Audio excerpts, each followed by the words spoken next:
What do you do when 1,000 other people want exactly what you want? What if you're not the only one that wants what you want? What if there are thousands of other people who want what you want? You have to outwork them.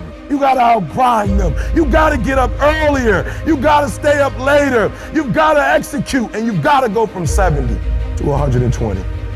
Once something's important to you, it never leaves your mind. If you always dreamt about being a singer-songwriter and you never did it, you will be haunted by that at the age of 70, because it's still right here, stored in the back of your mind. It's something that's meant for you.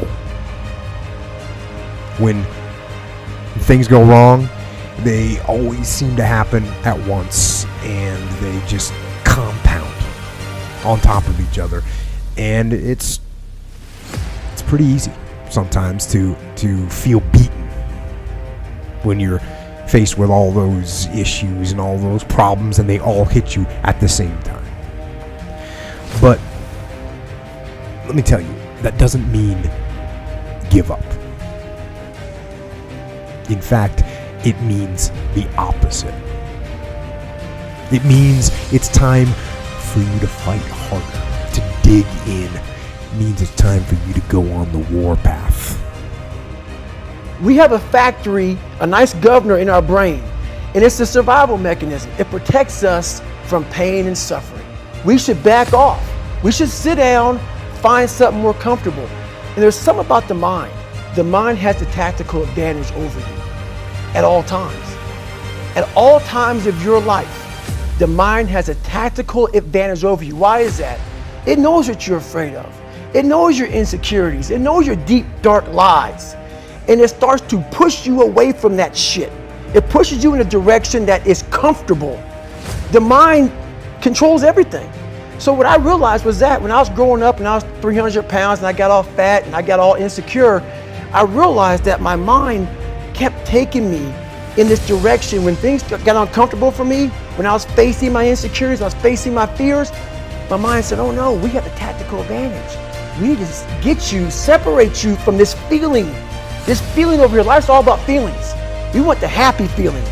We don't want that feeling of this sucks. Why am I here? And you don't have any, so you can't answer those questions, so you leave. I started realizing that if in that moment, and you are now in charge of your brain versus your brain ruling you, that's where all that stuff comes from. So the 40% rule is all of that. You get to 40%, your brain says, we're done. Let's roll, man. This is starting to get painful. This is uncomfortable. At 40%, I'm feeling pain. That's where the 40% rule kicks in. Now it starts. Okay, I'm feeling pain. It starts telling you all these things. You start to believe it because the mind controls all. This is the time where you have to gain control back of your mind. It's okay. Let me see if I can go 45%. And once you start giving yourself more and more hope and start realizing, okay, the mind starts to be, okay, what are you doing? We're supposed to be going right and you're going left. You start then controlling your mind.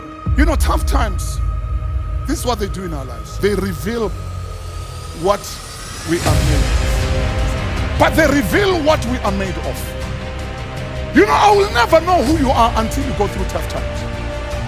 I will never know what you are made of until you go through tough times. You will never know your true friends until you go through tough times.